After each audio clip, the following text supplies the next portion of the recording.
Nós vamos passar para o capítulo 11, Novos Apontamentos. Nós estamos acompanhando o ministro Clarencio, na companhia de André Luiz, de Hilário, visitando o Lar da Bênção.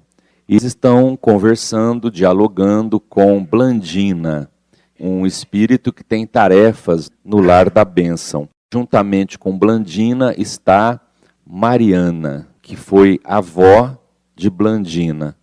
Hoje nós vamos ver novos apontamentos muito interessantes para a gente refletir. Então vamos lá.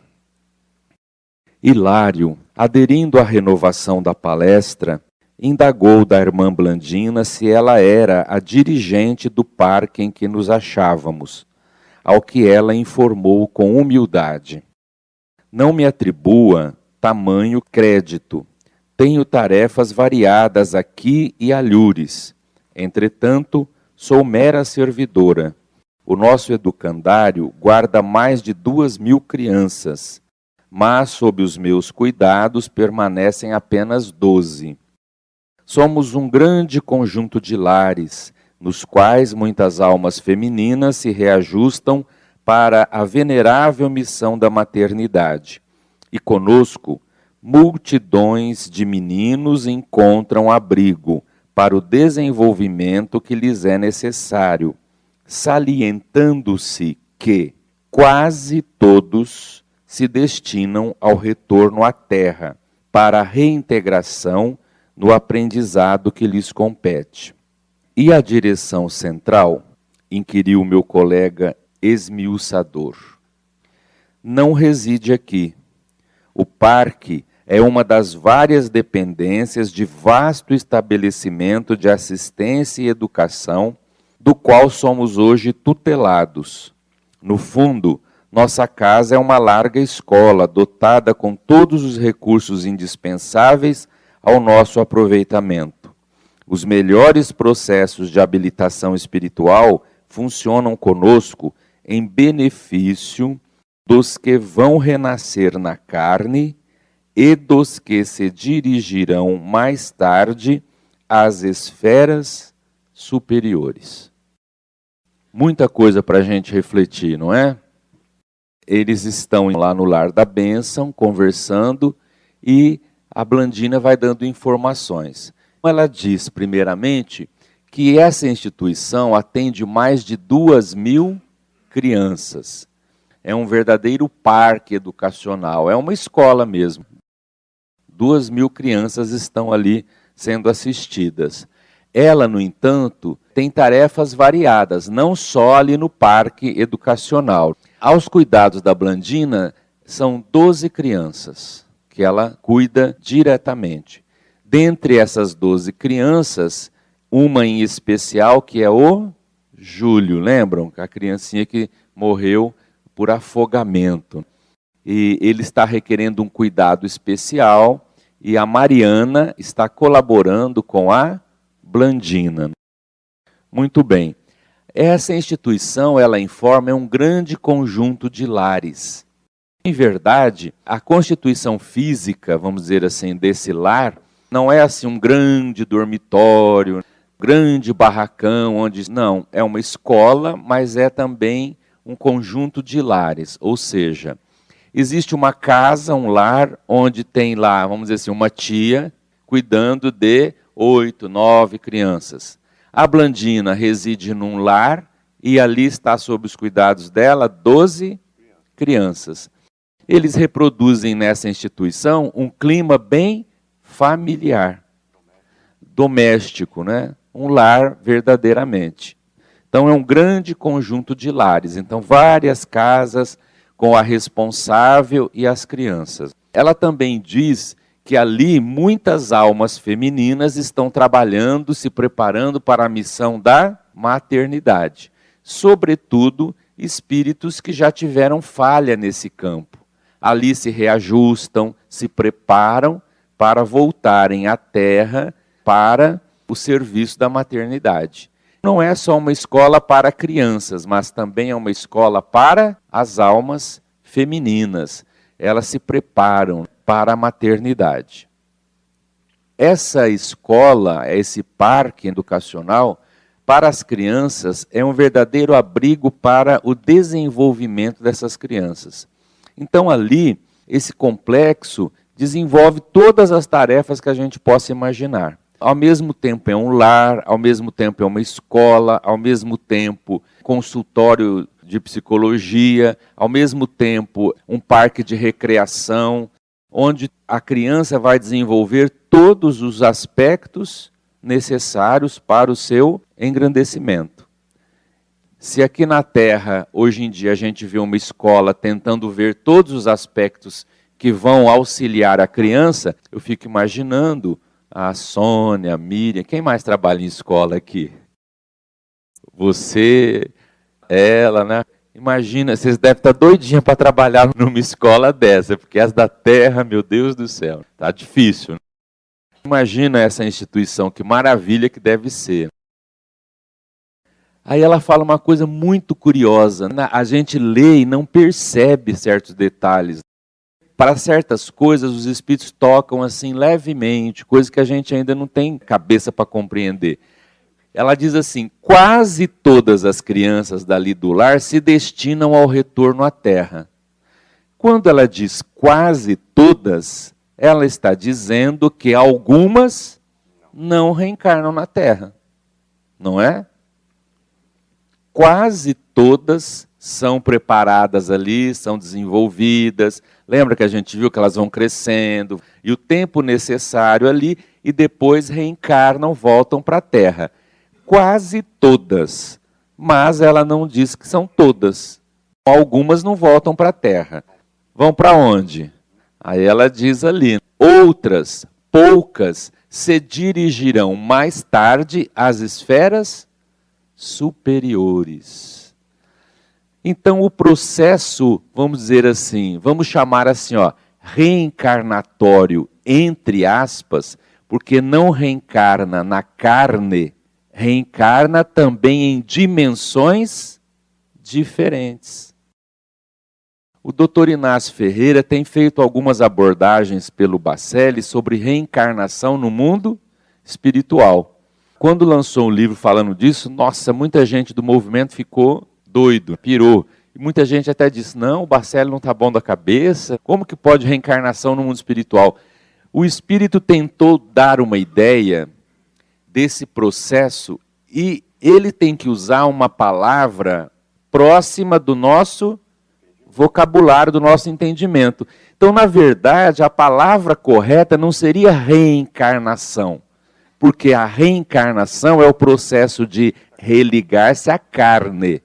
Mas, na verdade, no mundo espiritual, sabendo que existe diversas dimensões, o processo de volta a certos aprendizados não acontece só da dimensão espiritual próxima da Terra para a Terra, que em verdade a Terra, a vida material, é uma das dimensões da vida.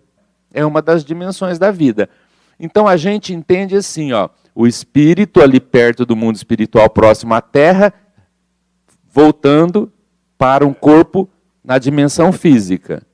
Mas acontece certos processos em que o espírito vai continuar a sua evolução em dimensões que não seja a dimensão física. Isso é complicado para a gente entender. Mas a obra divina é grandiosíssima, gente. São coisas da vida material, hein? Coisa da vida material. Na Idade Média, se alguém falasse em moléculas, em átomos, louco. Quando fizeram os primeiros experimentos do telefone, que década que foi? Graham Bell? Foi século XIX? Quando ele começou as primeiras experiências, com aquele negócio de falar e ouvir com fio, a distância, aquela coisa toda, à época a sociedade reagiu, a igreja reagiu. Isso é um absurdo, como é que você vai falar aqui, o indivíduo vai ouvir lá no outro lugar? E uma autoridade eclesiástica chegou a dizer que isso era impossível e que ele estava endemoniado, porque para fazer um negócio desse, falar à distância, só o demônio faria isso. Olha que coisa. Como é que você vai entender isso? Ainda existe pessoas hoje que não acreditam que o homem foi à Lua. Fala que foi uma armação da televisão, porque não consegue conceber isso. A gente trata de certos assuntos do mundo espiritual que são coisas que nós não temos ainda entendimento. Mas ela está dizendo, a maioria, quase todas, retornam à Terra. Alguns, poucos, mais tarde, depois que continua o desenvolvimento ali, vão para outras dimensões. Eu fiquei pensando, refletindo, até anotei para mim conversar depois com amigos, com o Bacelli, outros amigos, né? Para a gente ver assim, o que eles podem esclarecer mais. Mas eu estava pensando, ele disse que tem certos espíritos que só renascem aqui em tarefas de auxílio a determinado grupo de espíritos. E eles vêm, têm uma vida breve, apenas para tocar e despertar aquele conjunto de espíritos. Por exemplo, aquela família.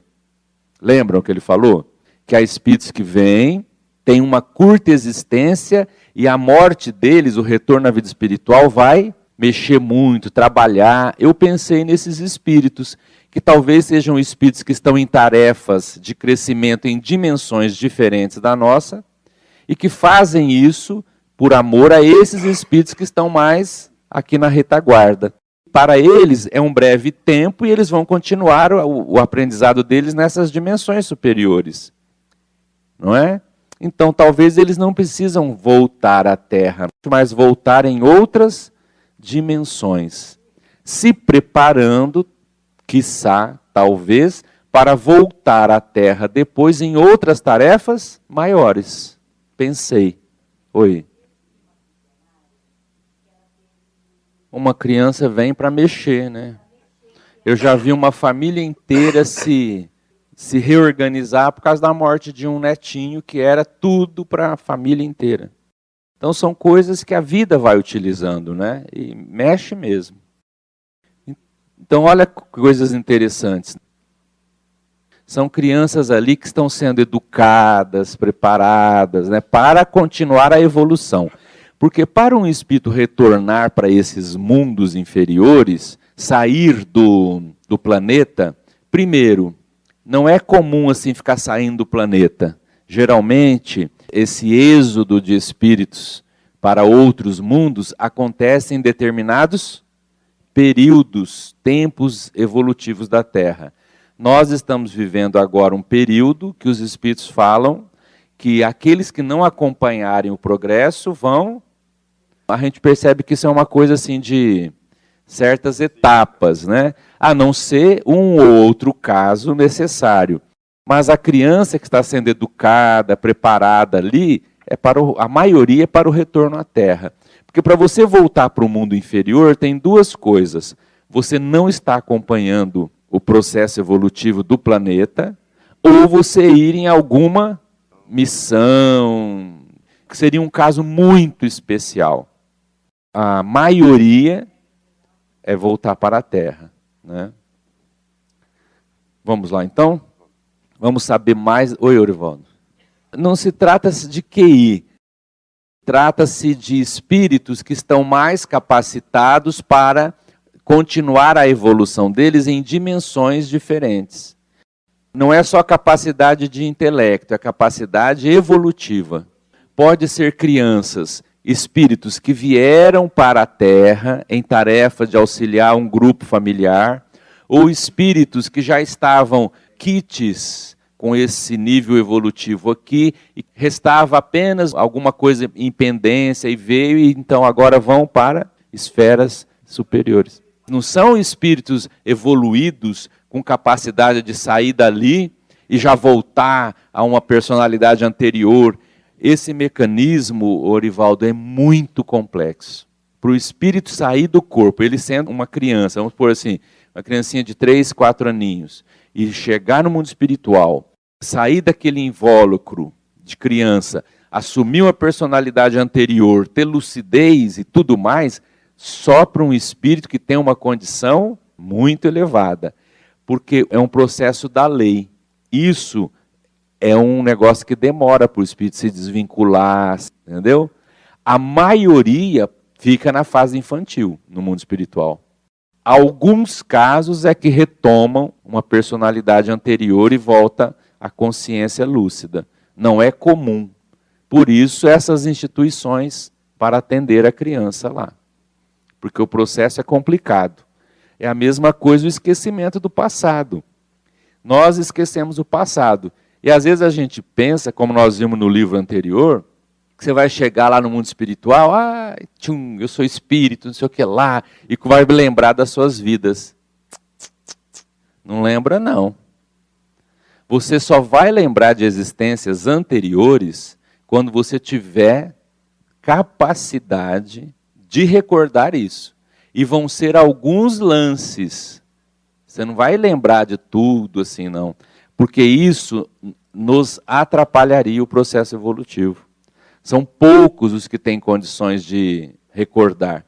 Você veja que a gente vendo os livros do André Luiz, por exemplo, a prece de Ismália, no livro Os Mensageiros, ela é um espírito, a gente olha para a Ismália, vê tudo que ela faz, você acha que ela é evoluída. Uma hora ela para, fica tocando piano, lembra? Olhando para o horizonte, e o André Luiz fala assim, que ela estava lembrando de amigos, espíritos que ficaram na retaguarda, que estão na terra, e envolvidas com ela em erros do passado.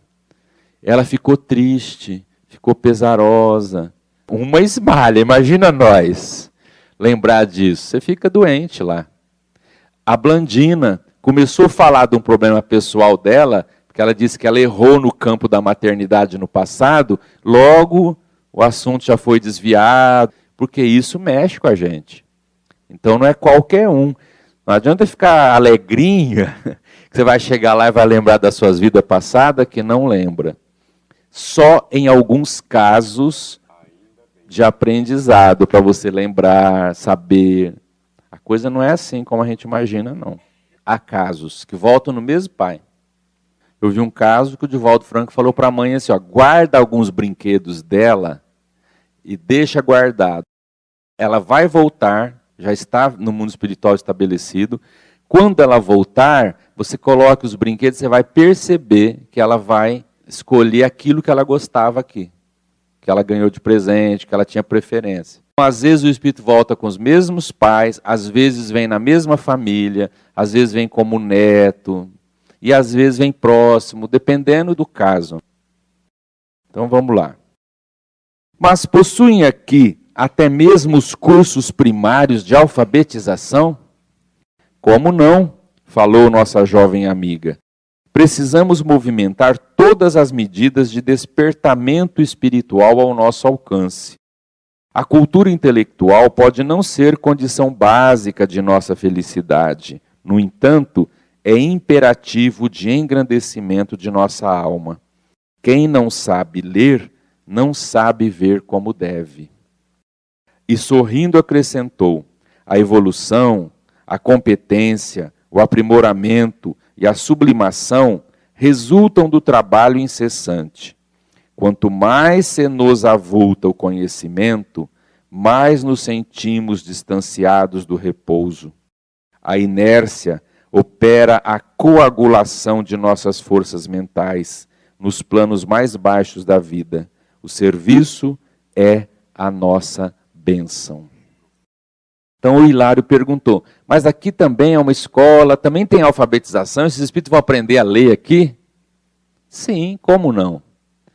É que a gente imagina que as fases de crescimento nosso só acontecem aqui na Terra. A evolução, gente, acontece em todas as esferas de evolução. Mas por que esses espíritos chegariam lá? Não era melhor ter um mecanismo que ele lembrava tudo? Porque já aprendeu ali na outra vida?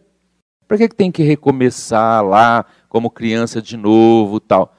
Porque a morte foi apenas uma mudança. Eles não vieram para cá para um aprendizado? Dentro do karma e das necessidades desse espírito, tinha que interromper a vida aqui. Mas não vai interromper a vida na dimensão próxima. Então ele continua aprendendo. Vai aprender a ler, vai desenvolver. Porque isso é desenvolvimento das potencialidades da alma. Por exemplo, você tem um hábito infeliz, um vício, um defeito. A gente fica aqui a vida inteira e não consegue corrigir. Ontem eu estava conversando, eu vi uma pessoa ontem que fazia tempo que eu não via, e o mesmo jeito dela que eu conhecia há 35 anos atrás, vaidade, querendo se mostrar, querendo falar, querendo dizer que ela é mais importante e que ela consegue ver erro do André Luiz. Então você vê como a pessoa é toda. Esse livro aí, André Luiz pisou na bola. Daí não é assim não.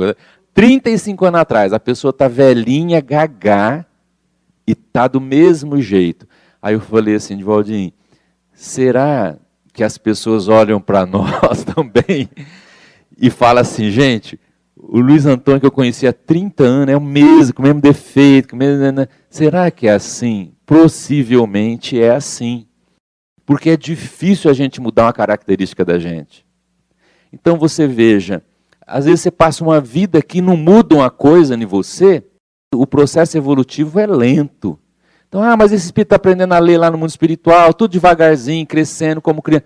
Isso é o mecanismo da evolução trabalhando essa alma, desenvolvendo.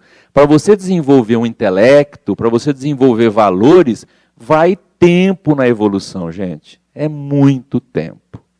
Então lá, alfabetização sim, aprendizado do espírito sim. Porque ela chega a dizer assim, quem não sabe ler, não sabe ver como deve. Que frase. E aí você vê o valor da mãe e do pai e um valor inestimável da professora na nossa vida, que antigamente era respeitado. Professora era uma autoridade. Ela nos ensina a abrir a mente, o intelecto, você aprender a ler, a escrever, a compreender as coisas, a interpretar.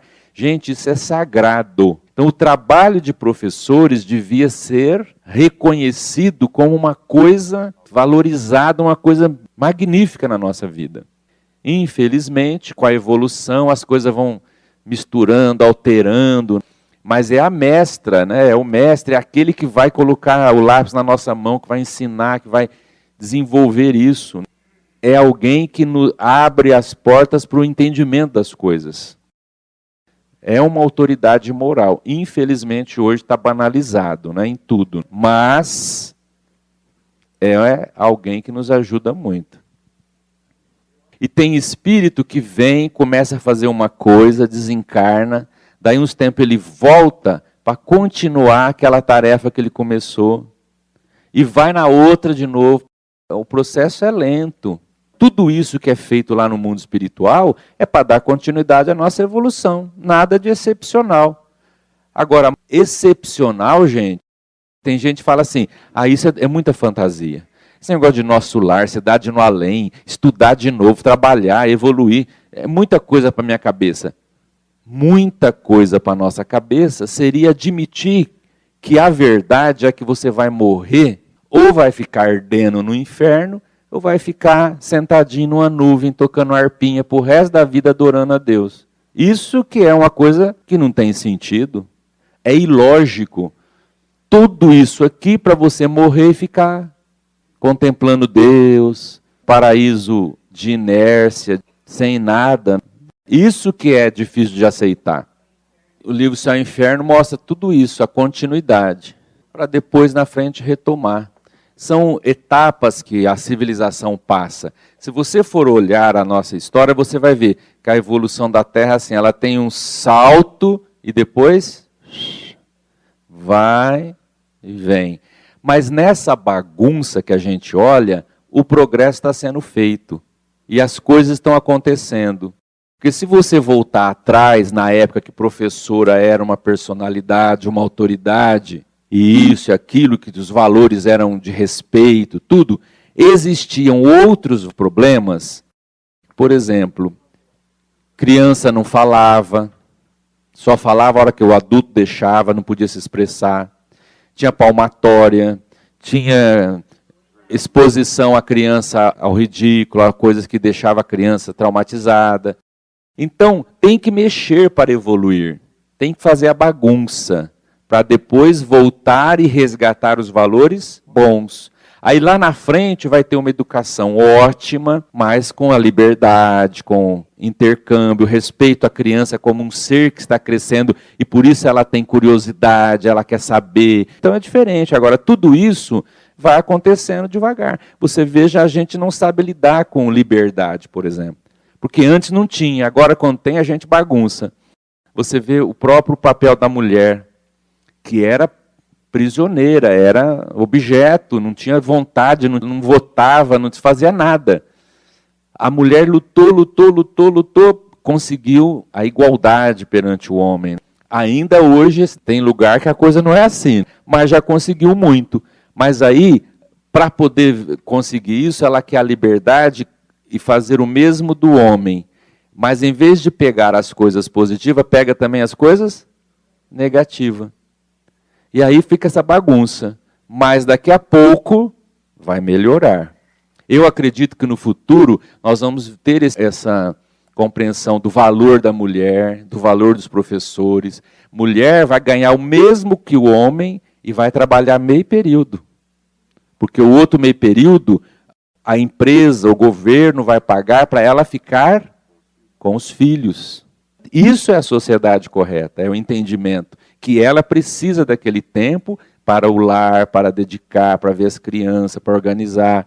Mas vai ganhar o mesmo. E o homem vai entender que aquilo é necessário e que é assim mesmo. E a sociedade vai ajudar, mas é lento o processo. As colônias no mundo espiritual, elas são erguidas, construídas, preparadas, equipadas para atender determinados povos. Então, por exemplo, no Brasil, nós temos várias colônias espirituais que atendem o povo brasileiro, porque tem a questão das barreiras culturais que o espírito aprende, certo? Uma colônia lá entre os povos muçulmanos não vai ser uma colônia assim. Ela vai ter que ser uma colônia com as características da cultura deles. No Brasil, o André Luiz descreve a colônia Nosso Lar, porque eu creio, não estou dizendo que a doutrina fala, eu creio que deve ser a colônia mais antiga e mais assim modelar que existe no país. Tanto é que ele descreve lá no livro que ela foi fundada por portugueses, porque antes só tinha indígena. Como era a vida espiritual dos indígenas? Pequena, porque eles reencarnavam rápido e não tinham o que fazer com esse nível evolutivo dos selvagens. Quando a civilização começou a vir para cá e desbravar a terra e aqui tudo, eles começaram a fundar a colônia espiritual, já para atender. Agora, há instituições mais especializadas que aí eles pegam países ligados. Por exemplo, a gente tem a informação que o Hospital Maria de Nazaré, na vida espiritual, atende a suicidas do Brasil, de Portugal, acho que é da Península Ibérica, que é Espanha, Portugal, e do Brasil, se eu não me engano, alguns povos latinos, porque é uma coisa mais especializada. Aqui, como tem o processo de alfabetização e de tudo, essas colônias, vamos dizer assim, servem ao Brasil. Não vai pegar gente de fora, porque é um processo de aprendizado. Há colônias especializadas que já pegam assim. Agora, você viu, essa colônia aqui é um parque, ela fala, ligado a um trabalho central de ordem superior. A direção da colônia nem reside ali. Como se tivesse um complexo, e esse complexo tivesse braços em várias colônias que atendem criança. A coisa é ampla mesmo, a gente nem consegue imaginar. Não aconteceu só no Brasil, mas houve envolvimento brasileiro.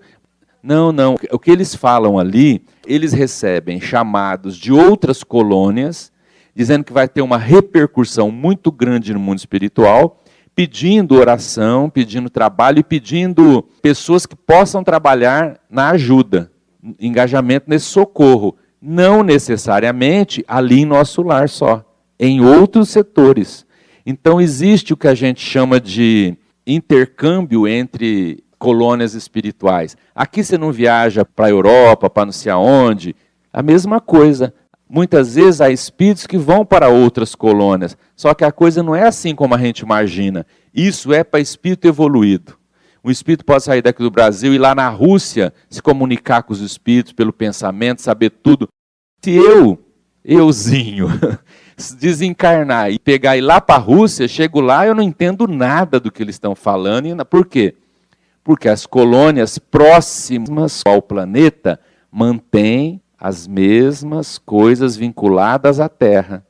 Então, se você chega em nosso lar, numa colônia, e tem esse atendimento todo, quem desencarna na China vai ter aqueles templos, aquelas instituições que vão atender aquele povo oriental, que é diferente da gente. Se você sair daqui, no mundo espiritual, e ir para a Arábia, chega lá, você não entende nada. Você não entende nada. E outra coisa, para virar a cabeça, você é barrado na alfândega espiritual. Você é um estranho àquele povo. A coisa não é assim como a gente imagina. Porque o livro dos Espíritos está tratando do espírito, um ser, não os detalhes. Então lá fala assim, ó, a linguagem do espírito é pelo pensamento. O espírito é uma centelha, ele pode estar em qualquer lugar, basta pensar. Isso para o espírito. Agora, no nível evolutivo, tem os detalhes, os degraus. Quem desencarna, está ligado à Terra, ele mantém as coisas da Terra ainda. No livro A Caminho da Luz, se não me falha a memória, Jesus, para encarnar no planeta, diz Emmanuel, ele demorou, na nossa contagem de tempo, 400 mil anos. Ele começou a vir de dimensão em dimensão. E o perispírito, que lá ele nem tinha, começou a tomar forma, vestir-se das camadas até chegar aqui na Terra. Agora você imagina, se um espírito evoluído vem passando por todos esses processos, a gente morre e já vai querer viajar no espaço. Não é assim. A gente morre e fica aqui no cinturão da Terra, nas vibrações ainda do planeta. A coisa é lenta, gente. Você pode fazer viagens, como ela está falando, de aparelhos de locomoção, os que os espíritos usam, os aeróbos, os outros, conduzido por benfeitores, por gente técnica, fazer viagem, mas não é assim. Deixa eu ir lá, voltar, para lá, para cá. Você veja, em nosso lar, existe um sistema de transporte, porque os espíritos não têm condição de volitar. E os que conseguem volitar, não volitam em nosso lar para não constranger os que não conseguem. Então pega aeróbus também. Não é assim que você sai do corpo, já é um espírito que viaja, que... Calma, a coisa é devagar. Vamos lá. Nesse instante, com referências tão sublimes ao trabalho, voltamo-nos instintivamente para a devotada Mariana, que se mantinha silenciosa ao nosso lado. Estaria ela ligada aos compromissos de proteção à infância? A pergunta que Hilário desfechou com delicadeza fraternal, respondeu polidamente: quanto a mim, coopero com minha neta nos serviços que lhe foram conferidos aqui. Entretanto, a minha tarefa pessoal mais importante se verifica num templo católico, a que me vinculei profundamente quando de minha última reencarnação. Aquela afirmativa excitava-nos a curiosidade. A alusão a um templo católico denunciava filiação sectária.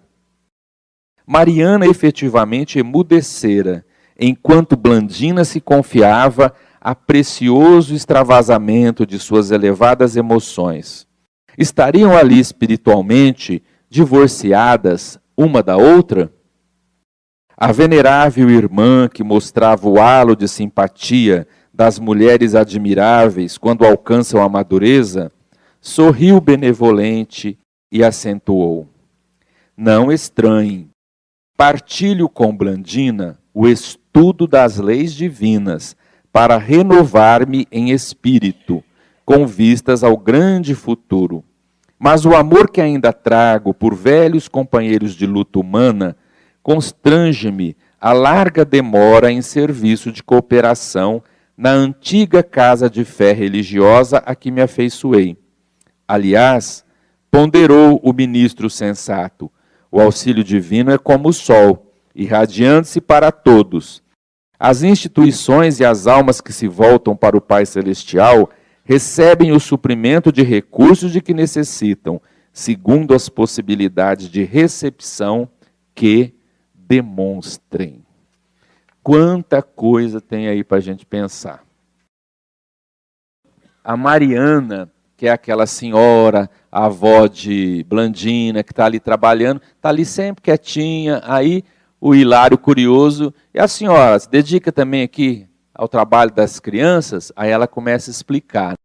Eu coopero com a minha neta, a Blandina. Ajudo ela aqui. Mas a minha tarefa pessoal é um auxílio num templo católico. Aí o Hilário estranha. Uai, sectarismo aqui? Católico? Então tem tudo isso, essa divisão? Aí ele começa a pensar, gente, se ela é católica, está presa a esse sectarismo, ela e a Blandina, como é que fica aqui? Aí ela diz, olha, eu partilho com Blandina o estudo das leis divinas para renovar-me em espírito com vistas ao futuro. Mas eu estou ligada emocionalmente à antiga casa de fé a que me afeiçoei na última existência. A Mariana foi católica, devota, não de rótulo. Devota, católica. Ela continua católica no mundo espiritual. Está vendo o que eu estava falando há pouco? A gente morre e não muda assim, gente. Ela está estudando lá com a Blandina as leis divinas, porque a Blandina já é um espírito mais universalista, aberto para as ideias. Ela não, ela guarda a coisa do catolicismo, ela não consegue ainda. Ela ficou emocionalmente envolvida com a mensagem, ela não desvinculou. Ela continua católica lá? Continua. E a tarefa dela pessoal qual é? Ajudar na igreja que ela pertenceu aqui na Terra. Então, a tarefa maior dela, ela desenvolve aqui, ajudando num templo católico. Outras horas que ela não está aqui ajudando na igreja, ela está lá ajudando a Blandina com as crianças. Estudando com a Blandina, com vistas ao futuro. A consciência com a morte não muda. Se você é católico, devoto, aquilo está enraizado em você, você desencarna e continua católico. Não são todos os espíritos que têm essa abertura. Não são. Você continua ligado às suas coisas. Num livro que a gente editou aqui pela Didier, chamado Depois da Travessia, livro do Chico Xavier, lá tem, numa parte, mensagens da irmã do Chico Xavier, que foi católica até na hora de morrer, super católica. Ela conta lá nas cartas que ela escreveu para a filha dela, ela conta que quando ela desencarnou, ela não aceitou que ela morreu, ela não queria sair da casa de jeito nenhum. Preocupação com as filhas, com os netos, essas coisas de mãe. O irmão dela, irmão do Chico, o José Xavier, que desencarnou há muito tempo, ficou lá ajudando a irmã, a Célia, para desencarnar, para sair do corpo. Ela não queria, ficou na casa, ele precisou criar, com o auxílio dos espíritos, um tipo assim, uma bolha, uma proteção espiritual, para ela não ser prejudicada e para ela não prejudicar a família, que era uma mulher de méritos. Ficou um tempo ali na casa dela, ela não queria, não saía de lá. Aí veio a mãe dela, a Dona Maria João de Deus, a mãe do Chico, acompanhada de uma amiga da filha, que já tinha desencarnado, super católica também. E ela veio e a mãe falou assim, minha filha, nosso Senhor Jesus Cristo, nosso Salvador, a linguagem católica, Ele te espera, a vida continua. E aí essa amiga dela veio com a imagem de Jesus, e a mãe dela falou assim, levanta, você não vai receber o corpo de nosso Senhor? E um padre com a hóstia para dar para ela. Aí ela faz o sinal da cruz, aquela coisa do católico, levanta para receber. Quando ela vai indo, o irmão dela, com médicos espirituais, plim, corta os laços que ela estava mantendo presa ao corpo de todo jeito. E ele, clean, faz o processo para ela.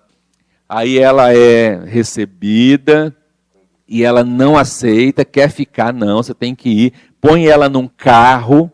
Ela diz que desliza assim na horizontal de Pedro Leopoldo até Matozinho, que é uma outra cidade. Quando estava chegando, que ela reconheceu que estava chegando em Matozinho, aí o carro viaja na vertical. E quando ela chega lá na colônia que ela vai ser atendida, ela não vai, ela fala, José, mas eu não vou ficar com você? Não, minha irmã. Você ainda precisa de estar numa colônia vinculada à sua fé.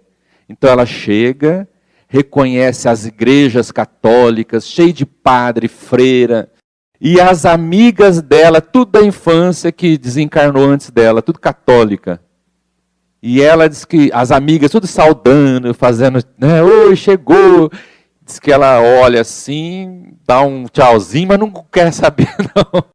Ainda não quer ficar lá, quer voltar preocupada com a filha e com as netas. Aí a mãe explica para o José, ela não pode ir para outros lugares, porque lá ela teria incompatibilidade. Ela precisa disso aqui, ambiente católico. Gente, como Deus é bom.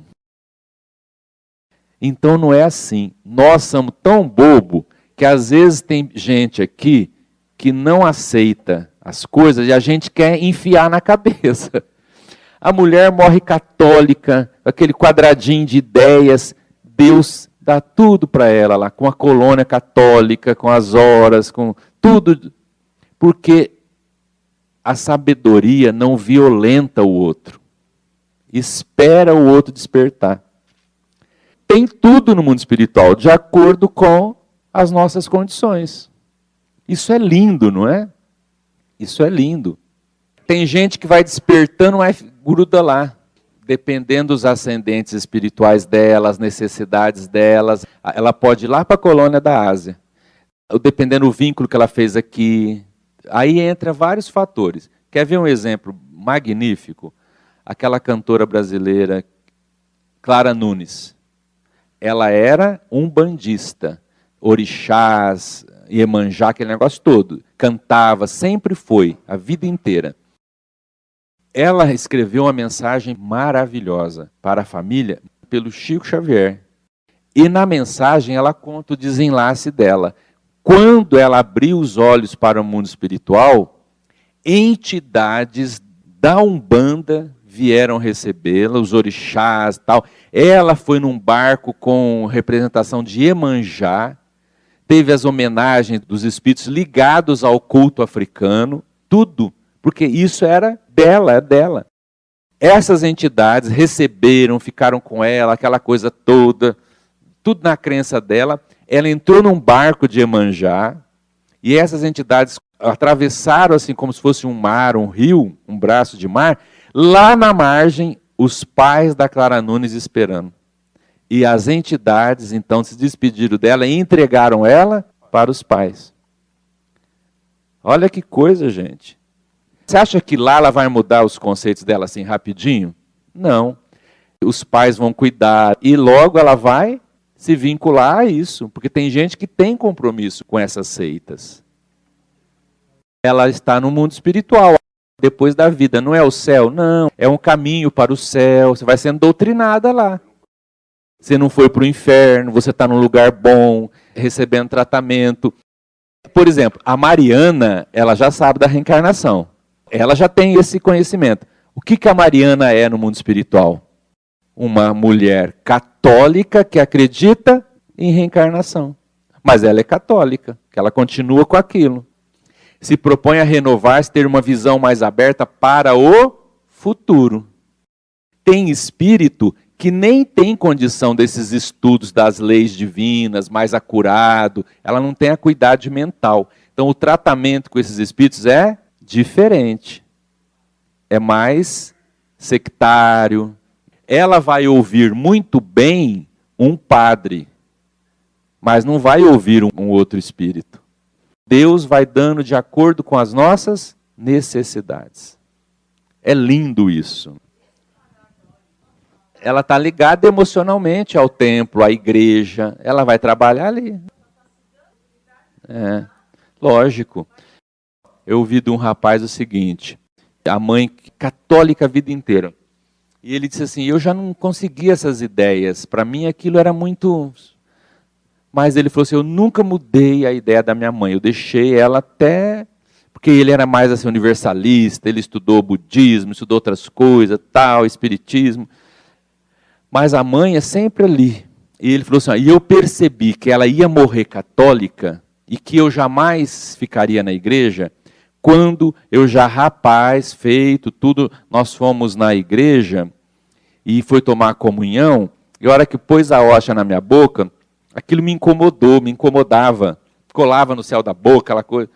Eu olhei para minha mãe, ela foi tomar a hóstia um dia, quando o padre pôs a hóstia, ela fechou os olhos e lágrimas escorreram na face dela, de emoção. Porque para ela, ela estava recebendo o corpo de Cristo. Ela chorava de emoção. Naquela hora eu vi que minha mãe seria católica o resto da vida, até morrer. E eu não podia, porque ela vivia aquilo com emoção. E eu não sentia nada. Então eu tinha que buscar outro caminho. Mas ela não podia exigir dela, né? Então é isso que Deus faz com a gente, Ele nos compreende. Mas aí, o Hilário faz mais pergunta. Dona Mariana, a senhora trabalha então lá no templo católico, mas como é que a senhora atende o povo lá no centro católico? Que momento? Porque a gente sabe que é muito culto exterior, muita... Sim. Eu falei assim, olha, quem vai à missa com pensamentos que não são de unção, a gente não pode fazer muita coisa. Agora, quem vai e ora e recebe a hóstia com fervor, o amparo para elas é intenso. Nós atendemos muito porque o culto da oração é o meio mais seguro para a nossa influência. O culto da oração. Posso estar orando na igreja, no templo protestante, no templo budista, no terreiro de Umbanda, no centro espírita, não importa o local e a crença. O que importa é a oração com sinceridade, com envolvimento. Porque a oração abre as comportas da alma e nós podemos influenciar. Recebe ajuda quem vai no centro. Recebe ajuda quem vai na igreja. Não. Recebe ajuda quem se sintoniza com a vida superior. É sintonia, não é local e não é rótulo religioso. Tem gente que não sai da igreja, mas o pensamento só está... E tem gente que também que não sai do centro espírita e o pensamento... Olha, fulana, chegou assim, olha aquele vestido, olha aquele... Recebe pouquíssimo, porque não está com a mente, não se entrega. Entra na religião, mas não deixa a religiosidade entrar na vida da pessoa. E ela ainda diz mais, gente. Ela diz assim, olha, nós que trabalhamos no templo católico e somos uma grande equipe de servidores. Ela diz assim, ó, somos grandes falanges de aprendizes da fraternidade em ação. E aí, o Hilário se lembra de um espírito, porque ele começa a pensar em sectarismo, em igreja. Por exemplo, e se levanta um templo, aqui em Votuporanga tem a igreja Nossa Senhora Aparecida, tem a igreja de Santa Luzia, tem a igreja Santa Joana, São Bento. são instituições levantadas em nome de santos. Então, ele se lembra de uma igreja levantada em nome de São Geraldo. Então, ele começa a descrever e fala assim, ó, um templo católico levantado em nome de um santo. Por exemplo, o templo que ela, Dona Mariana, está servindo é de São Geraldo. Ele se reporta a essa personalidade, que eu não conhecia. Tem ali a foto do San Gerardo Marghella. Geraldo Marghella nasceu em 1726 na Itália, morreu em 1755, uma vida curta. Ele foi canonizado pela igreja em 1904 e é considerado o padroeiro dos alfaiates.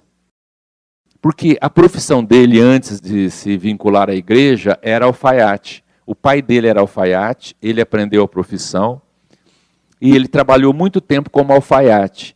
Mas aí ele começou a mostrar essa devoção pelo próximo, pelas pessoas, ajudar. Tanto é que ele começou a trabalhar numa oficina de costura e tudo que ele fazia, ele não tinha lucro nenhum, porque ele fazia quase tudo de graça para os outros. A benevolência dele era muita, ele sempre se devotou, e aí ele acabou entrando para a igreja. E muitas pessoas oram por São Geraldo, sobretudo na Itália, que ele foi uma personalidade católica assim, muito amorosa, um jovem muito amoroso, então isso ficou na alma do povo italiano. Ele diz assim, quando se levanta uma igreja lá, São Geraldo, em nome dele, ele que a atende, sim.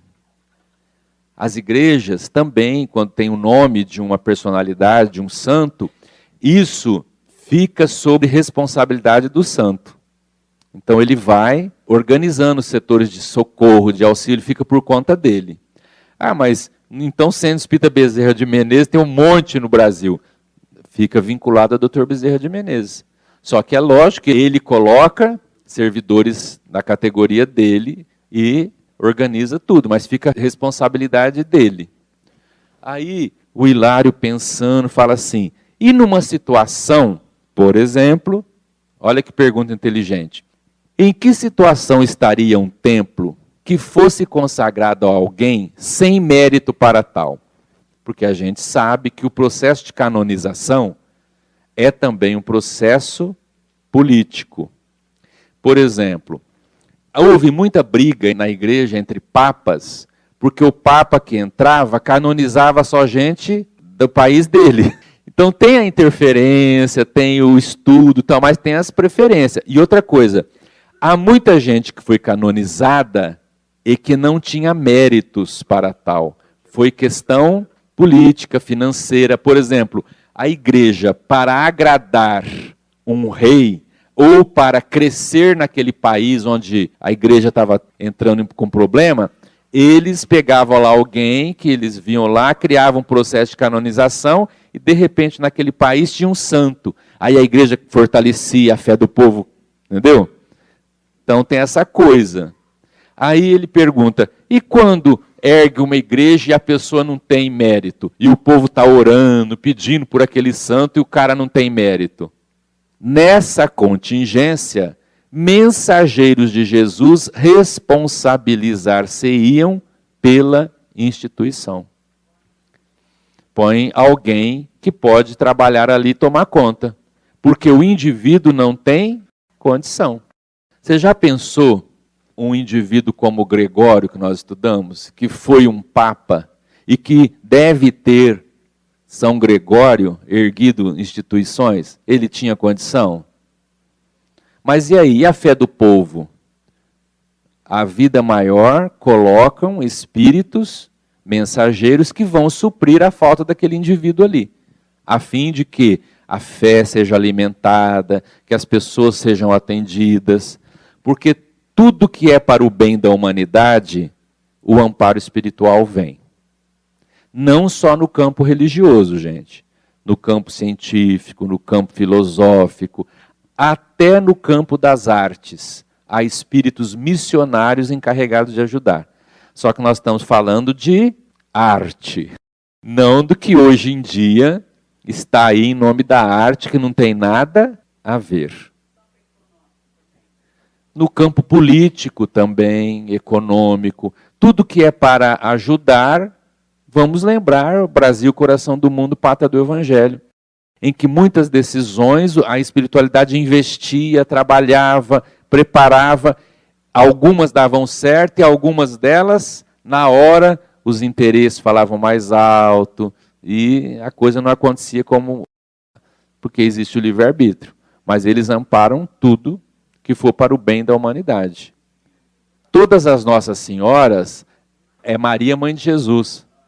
É porque eles acreditam que ela apareceu em alguns lugares e atribuem um milagre. Então tem a Nossa Senhora de Aparecida, que é a nossa aqui, mas tem a Nossa Senhora de Fátima, lá em Portugal, Nossa Senhora de Praga, na Tchecoslováquia, Nossa Senhora de Lourdes, na França, onde eles falam que houve a aparição da mãe de Jesus. Entendeu? Por isso que estão todas essas Nossas Senhoras.